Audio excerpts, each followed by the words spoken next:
So mga tropa, tinatanong ako, saan daw ba mas magandang mag-ipon sa dalawa? RRSP or TFSA? Tara, pag-usapan natin yung mga tropa. Ang RRSP ay Registered Retirement Savings Plan. Ang TFSA naman ay Tax-Free Savings Account. Pareho silang tax shield account dito sa Canada na pwede nating pag-impukan ng ating mga pera. Pareho silang may contribution limit. Ang TFSA merong 7,000 Canadian dollar ngayong taong 2025. Pareho rin ang contribution limit last year, 7,000 din mga tropa 2024. Ang RSP naman ay merong 18% ng iyong previous income last year yun mga tropa. 18% lang ng income mo last year. Or pwede kang umabot na mag-contribute ng hanggang 32,490 Canadian dollar ngayong taon 2025.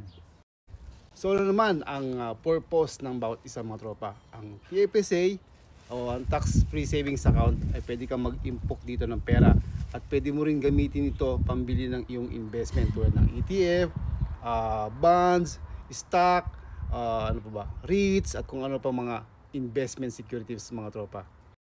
Ang RRSP naman mga tropa ay yung registered retirement plan. Dito pwede kang mag-impok ng pera pang retirement mo mga tropa.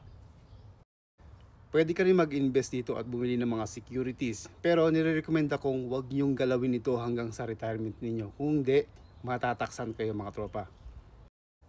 Ang pera mo sa RRSP ay pwede mong gamitin na pang down payment sa iyong unang bahay dito sa Canada. Tax free mga tropa. Pwede bang withdrawin ito mga tropa? Anytime. Oo, pwede. Sa TFSA, pwede kang mag-withdraw kahit anong oras na gustuin mo.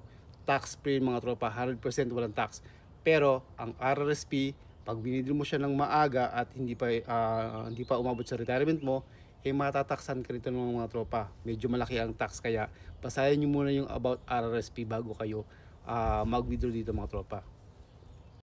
So ano naman mangyayari tropa pag hindi mo na max out yung contribution limit ngayong taon? Sa TFSA ay carried forward. Ibig sabihin, yung amount na hindi mo nagamit ngayong taon ay pwede mo siyang ilagak next year sa iyong contribution limit. Halimbawa, 7,000 Canadian dollars ang contribution limit ngayong taon. Let's say 4,000 lang nagastos mo o na-contribute mo. Yung 3,000, carried forward yon at pwede mong idagdag yon next year sa iyong contribution limit. So sa RRSP naman mga tropa, ganun din. Pag hindi mo na gamit o na-max out ang iyong contribution limit, pwede mo siyang i-carried forward sa iyong next contribution limit next year.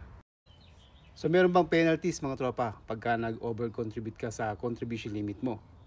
Meron mga tropa. Sa TFSA, 1% every month.